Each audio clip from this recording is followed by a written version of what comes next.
जय श्री राम सभी दर्शकों, आप सबों का लिविंग हैप्पीली में मैं Narendra Kumar wellness consultant entrepreneur trainer स्वागत करता हूं। जैसा आप देख रहे हैं, आज हम बात करने जा रहे हैं भज गोविंदम। हम सब ने अगर नहीं सुना होगा तो आज मैं यह श्रृंखला प्रारंभ करने जा रहा हूं आप सबों के लिए, जो कि आपके जीवन को परिवर्तन करने का दम रखता है। भज गोविंदम आदि गुरु शंकराचार्य द्वारा रचित एक प्रसिद्ध स्रोत है। आदि शंकराचार्य भारत के महान दार्शनिक, धर्म प्रवर्तक और योगी थे। उन्होंने अद्वैत वेदांत को ठोस आधार प्रदान किया और वेदों, उपनिषदों और भगवत गीता पर प्रसिद्ध लेख लिखा, टीकाएं लिखी। शंकराचार्य ने सांख्य और मीमांसा दर्शन के प्रमुख सिद्धांतों का खंडन किया और नाथ संप्रदाय के भीतर 10 नामी संप्रदाय की स्थापना की। आदि शंकराचार्य का जन्म लगभग 508 से 509 ईसा पूर्व में हुआ था। उन्होंने भारत के 4 प्रमुख मठों की स्थापना की थी: ज्योतिष पीठ, बद्रिकाश्रम, श्रृंगेरी पीठ, द्वारिका शारदा पीठ और पूरी गोवर्धन पीठ, जहां पर आसीन सन्यासी शंकराचार्य कहलाते हैं। उन्होंने न केवल भारतीय धर्म की रक्षा की, बल्कि अन्य धर्मों से शास्त्रार्थ करके उनके भ्रमों का निवारण भी किया। उनके दर्शन का मुख्य विचार आत्मा और परमात्मा की एकता था, जिसके अनुसार परमात्मा सगुण और निर्गुण दोनों रूपों में विद्यमान है। शंकराचार्य को स्मार्त संप्रदाय में शिव का अवतार माना जाता है। उन्होंने कई प्रमुख उपनिषदों पर भाष्य लिखा और वेदों के ज्ञान को एकल ईश्वर की उपासना के रूप में प्रचारित किया। आदि गुरु शंकराचार्य ने धार्मिक और आध्यात्मिक जागरूकता के लिए पूरे भारत में मंदिरों की पुनः स्थापना की, जिनमें चंडी देवी, शांकभरी देवी और कामाक्षी देवी के मंदिर प्रमुख हैं। उनके योगदान से भारतीय धर्म और दर्शन को एक नया दृष्टिकोण मिला और उन्होंने धर्म के प्रचार प्रसार में महत्वपूर्ण भूमिका निभाई। आदि शंकराचार्य केरला के कालड़ी गांव में उनका जन्म हुआ था। वे बचपन से ही प्रतिभाशाली थे और मात्र 6 वर्ष की आयु में ही प्रकांड पंडित बन गए थे और 8 वर्ष की उम्र में उन्होंने संन्यास लिया, जिसका कारण एक विचित्र घटना थी। जब वो नदी स्नान करने गए और उनका पैर जब मगरमच्छ ने जकड़कर पकड़ लिया और हत्या को आतुर हो गया, तब उनकी इच्छा पहले से ही थी संन्यास लेने की। उस घड़ी में उन्होंने चिल्लाया और अपनी माता से अनुमति मांगा कि हमें संन्यास की अनुमति दो, क्योंकि अब तो यह मगरमच्छ हमें छोड़ेगा नहीं। तब उनको माता ने संन्यास की अनुमति दी, क्योंकि ऐसे हाल में छोटे से बच्चे को और एकमात्र एकलौता पुत्र को कौन छोड़ता है। तो उनकी माता छोड़ नहीं रही थी, लेकिन ऐसी विपरीत परिस्थिति जहां माता जी भी मान गई थी कि अब यह बचने वाला नहीं है, तो संन्यास की अनुमति दे ही दी जाए। तो इस प्रकार उसे संन्यास मिला था।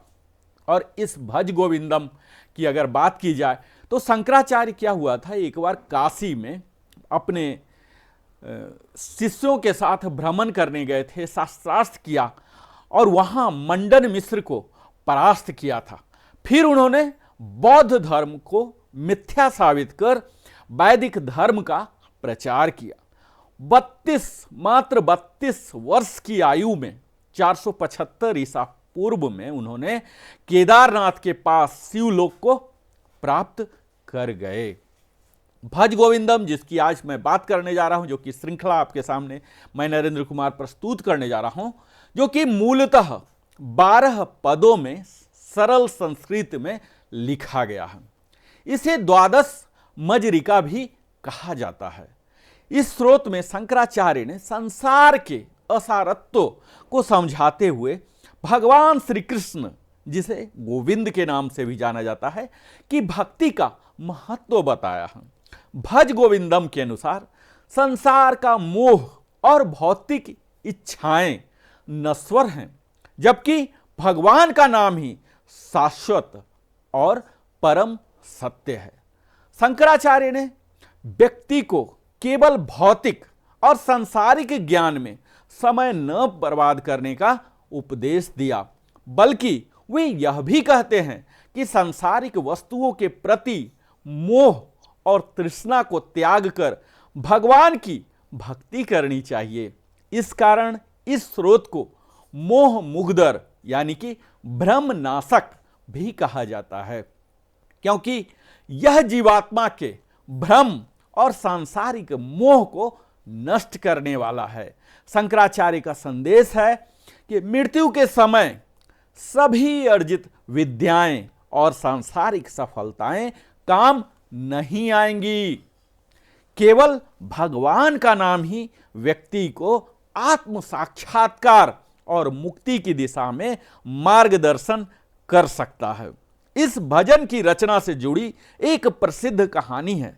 ऐसा कहा जाता है कि आदि गुरु शंकराचार्य एक दिन अपने शिष्यों के साथ वाराणसी की तंग गली में भ्रमण कर रहे थे और उसी समय उन्होंने एक वृद्ध विद्वान को सड़क पर बार बार पढ़नी संस्कृत व्याकरण के नियमों का पाठ करते देखा। वृद्ध विद्वान को देखकर शंकराचार्य उन पर दया किए और वे उनके पास गए। शंकराचार्य ने उन्हें सलाह दी कि अपनी इस उम्र में व्याकरण के अध्ययन में समय बर्बाद मत करें और इसके बजाय उन्हें भगवान की पूजा और आराधना में अपना मन लगाना चाहिए। उन्होंने कहा कि केवल ईश्वर की भक्ति ही उन्हें जन्म मृत्यु के ये जो दुष्चक्र होता है इससे मुक्ति मिल सकती है। कहा जाता है कि इस प्रेरणादायक घटना के परिणाम स्वरूप शंकराचार्य ने प्रसिद्ध भजन भज गोविंदम की रचना की, जिसमें उन्होंने पूरे संसार के मोह और भौतिक ज्ञान के ऊपर उठकर भगवान की भक्ति का उपदेश दिया। यह भज गोविंदम रचना एक अनुस्मारक है, जहां आदि शंकराचार्य आमतौर पर हिंदू धर्म में ज्ञान मार्ग, जिसे ज्ञान योग भी कहते हैं, के प्रणेता और मुक्ति के ज्ञान के पथ के रूप में माना जाता है। उसी लक्ष्य की प्राप्ति के लिए भक्ति मार्ग, जिसे भक्ति योग के भी समर्थक थे। जब हमारी बुद्धि ज्ञान परिपक्व हो जाती है और हृदय में स्थिर रूप से बस जाती है, तो यह ज्ञान विज्ञान बन जाती है। जब यह ज्ञान विज्ञान जीवन में एकीकृत हो जाता है और क्रिया में परिणत होने लगता है, परिवर्तित होने लगता है, तब यह भक्ति बन जाता है। परिपक्व ज्ञान ही भक्ति है, और यदि वह भक्ति में परिवर्तित नहीं होता तो वह बेकार टिनसेल के समान है। इस प्रार्थना में भज गोविंदम में आदि गुरु शंकराचार्य आध्यात्मिक विकास और जन्म मृत्यु के चक्कर से मुक्ति के साधन के रूप में भगवान के प्रति भक्ति के महत्व को स्पष्ट करते हैं। और यह प्रार्थना इस बात पर जोर देती है कि हमारे अहंकारी मतभेदों और सांसारिक मोह का त्याग कर भगवान के प्रति समर्पण ही मोक्ष की दिशा में पहला कदम है। कई विद्वानों का मानना है कि भज गोविंदम आदि गुरु शंकराचार्य की अन्य रचनाओं में पाए जाने वाले वेदांतिक विचारों का सार है, जो संक्षिप्तता और सरलता के साथ इस भजन में प्रस्तुत किया गया है।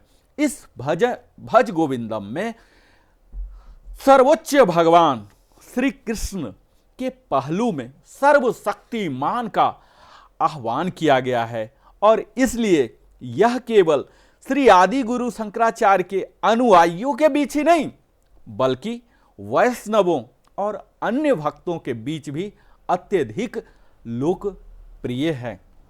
तो मैं आगे का वीडियो यानी कि पहला श्लोक से शुरू करूं, इससे पहले आप सबों से मैं विनम्र निवेदन करता हूं कि आप अगर लिविंग हैप्पीली में पहला बार आए हैं तो अवश्य ही सब्सक्राइब करें। अगर ये वीडियो अच्छा लगता है तो इसे आप लाइक करें, अपने सगे संबंधियों के साथ भी साझा करें, और कुछ पूछना चाहते हैं, बताना चाहते हैं तो टिप्पणी जो कमेंट सेक्शन है यहाँ पर आप लिख सकते हैं। और हाँ, बेल आइकन अवश्य ही पुश करें ताकि लिविंग हैप्पीली की बनाई हुई सबकी जानकारी आपको तुरंत मिल सके। अब मैं आता हूं भज गोविंदम का प्रथम श्लोक पर, जो कि इस प्रकार है। मैं यहां इस श्रृंखला में एक एक कर टोटल 33 श्लोक को कवर करूंगा, जिसका कि आज पहला मैं प्रस्तुत कर रहा हूं, भज गोविंदम पहला। सबसे पहले मैं इसे बोलूंगा, फिर उसका अर्थ बोलूंगा, फिर उसका भावार्थ बोलूंगा, व्याख्या दूंगा, और जहां तक संभव मुझसे हो पाया मैं उदाहरण के साथ आपके समक्ष प्रस्तुत करूंगा। तो आइए आप हमारे साथ ही इसका गान करें। भज गोविंदम भज गोविंदम गोविंदम भज मूढ़मते संप्राप्ते सन्निहिते काले नहीं नहीं रक्षति डुकुत्र करने। इसका अर्थ है, हे मोह से ग्रसित बुद्धि वाले मानव, गोविंद का नाम लो, गोविंद से प्रेम करो, क्योंकि मृत्यु के समय व्याकरण के नियम याद रखने से आपकी रक्षा नहीं हो सकती। इसका मुख्य संदेश यहां यह है कि सांसारिक ज्ञान जैसे व्याकरण, तर्क वितर्क या अन्य सांसारिक विषयों पर अत्यधिक ध्यान केंद्रित करना मृत्यु के समय हमारे जीवन को अर्थ या मुक्ति प्रदान नहीं कर सकता। उस समय केवल ईश्वर के प्रति प्रेम और भक्ति ही हमारी सहायता कर सकती है। यहां आदि गुरु शंकराचार्य मानव जीवन की असारता और ईश्वर की भक्ति को महत्व को समझाने का प्रयास किए हैं।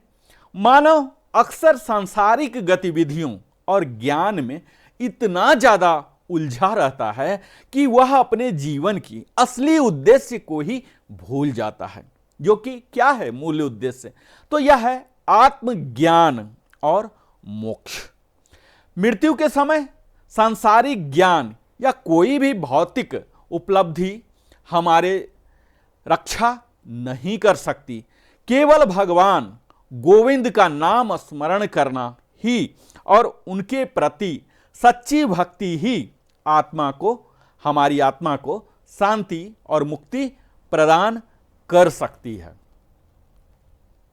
आप उदाहरण स्वरूप देखें कि सांसारिक ज्ञान क्या है, तो हम पूरे जीवन व्याकरण, यहां सिंबॉलिक आप मान लीजिए, कोई भी भाषा, कोई भी विद्या, किसी भी स्किल या कोई भी सर्टिफिकेशन कोर्स या कोई भाषा का ही अध्ययन करते रहते हैं और उसमें एक अद्भुत निपुणता भी प्राप्त कर लेते हैं, और इसके साथ ही हमें बहुत प्रशंसा भी मिलती है। हम जिस क्षेत्र में होते हैं, जिस सेक्टर में काम करते रहते हैं, हमें अवार्ड, रिवार्ड सब कुछ मिलता है। लेकिन जब मृत्यु का समय आता है तो क्या यह विद्या हमारे साथ जा सकती है या यह विद्या हमें मृत्यु से बचा सकती है?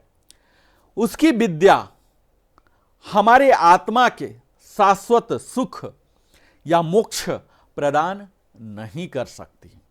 यहां शंकराचार्य का कहना है कि भक्ति का महत्व अगर आप समझना चाहते हैं तो एक साधारण किसान का उदाहरण ले लें, जिसने ईश्वर का नाम लेने और प्रार्थना करने और अपने पूरे जीवन को धर्म और ईश्वर भक्ति में बिताने का अभ्यास किया है।